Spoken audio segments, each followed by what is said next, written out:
ظالم جس وقت ظلم کرتا ہے نا، اس وقت وہ یہ سمجھ بیٹھتا ہے کہ میں ہمیشہ اسی طاقت میں رہوں گا۔ ظالم جب ظلم کرتا ہے تو وہ سمجھتا ہے کہ شاید یہی قوت، یہی طاقت، یہی جوانی، یہی اقتدار یہ قائم رہے گا، لیکن کبھی ظلم کا راج قائم رہ سکا نہیں، رہتا ہی نہیں۔ یزید نے ظلم کی حد کر دی، جب تخت حکومت میں بیٹھا تو ظلم کی حد کر دی، حد کر دی اس نے سمجھا تھا کہ شاید یہ اقتدار میرے پاس رہے گا، شاید یہ تخت جو میں نے سجایا ہے اس پہ سجا رہوں گا، بنا رہوں گا، قائم رہوں گا۔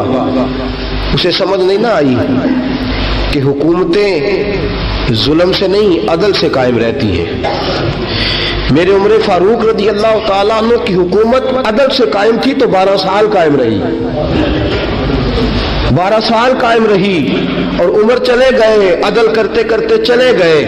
میں اگلے جمعے بیان کروں گا حضرت عمر کے بارے میں۔ جناب عمر چلے گئے، عدل کرتے کرتے دنیا سے رخصت ہو گئے، لیکن مدینے کی گلی سے بھی جا کے پوچھو گے تو عمر کے عدل کی گواہی دے گی۔ مدینے کی گلی اور مٹی بھی کہے گی کہ عمر عادل تھا۔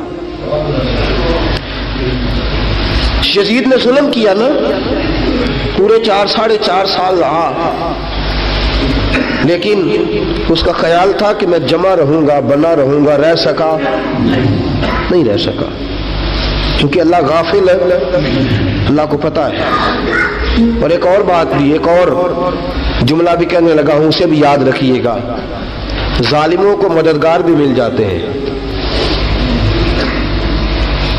ظالموں کو مددگار بھی مل جاتے ہیں، بلکہ ظالموں کے مددگار زیادہ ہوتے ہیں۔ بدی جلدی پھیلتی ہے، گناہ جلدی پھیلتا ہے، ظالموں کے مددگار زیادہ ہوتے ہیں۔ یزید کو مددگار ملے، ابن سعد ملا، ابن زیاد ملا، شمر ملا، خولی بن یزید ملا، بڑے اسے مددگار ملے جو کہتے تھے کہ بالکل کوئی خطرہ ہی نہیں، دنیا تو ترستی ہے تیری دید کو، اور سب خیر ہے، ہر جگہ امن ہی امن ہے۔ یزید جب ظلم کر رہا تھا تو سمجھتا تھا مجھے کوئی نہیں پوچھے گا، کوئی میرے قریب نہیں آئے گا، لیکن یارو اس تک دنیا کا کوئی بندہ تو نہیں پہنچ سکا، لیکن اللہ کا قہر تو پہنچ گیا نا، اللہ کے انصاف کا ہاتھ تو پہنچ گیا نا، رب تو ہے نا دیکھنے والا۔ عبید اللہ ابن زیاد کے دربار میں جب سیدنا امام حسین کا کٹا ہوا سر پہنچا نا، اس نے ایک چھڑی پکڑی،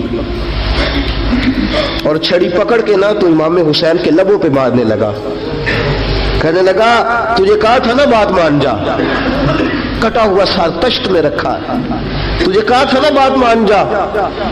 راوی کہتا ہوں عبید اللہ ابن زیاد نے چھڑی ماری اور اس نے بے ادبی کی، کہنے لگا تو تھا ہی اس قسم کا، تیرا یہی حال ہونا چاہیے تھا معاذ اللہ۔ حضرت بریدہ اسلمی حضور کے صحابی دربار میں موجود تھے، فرمایا ابن زیاد تو برا ہے، تیرا باپ برا ہے، چھڑی پیچھے کر۔ کئی بار میں نے ان لبوں کو مصطفیٰ کو بوسے دیکھے ہوئے دیکھا ہے، پیچھے کر، پیچھے کر، ہٹا لے۔ راوی کہتے ہیں کہ 1 2 3 4 5 6 سال گزر گئے، وہی کوفے کا دربار، وہی محل، وہی تخت اور وہی تشت جس میں امام حسین کا سر رکھ کے لایا گیا تھا۔ 6 سال کے بعد مختار ثقفی حکمران بن گیا۔ مختار ثقفی نے کہا کہ میں چن چن کے ماروں گا وہ بندے جنہوں نے امام حسین کو قتل کیا تھا۔ 1 نہیں 2 نہیں 4 نہیں 6000 بندہ مارا اس نے، چن چن کے۔ راوی کہتے ہیں کہ یہ ابن زیاد 30,000 فوج لے کے نہر فرات کے کنارے میدان کربلا کے سامنے آیا اور اس نے جہاد کیا۔ مختار ثقفی نے ابراہیم بن مالک کو بھیجا، فرمایا جاؤ قتل کر کے لاؤ۔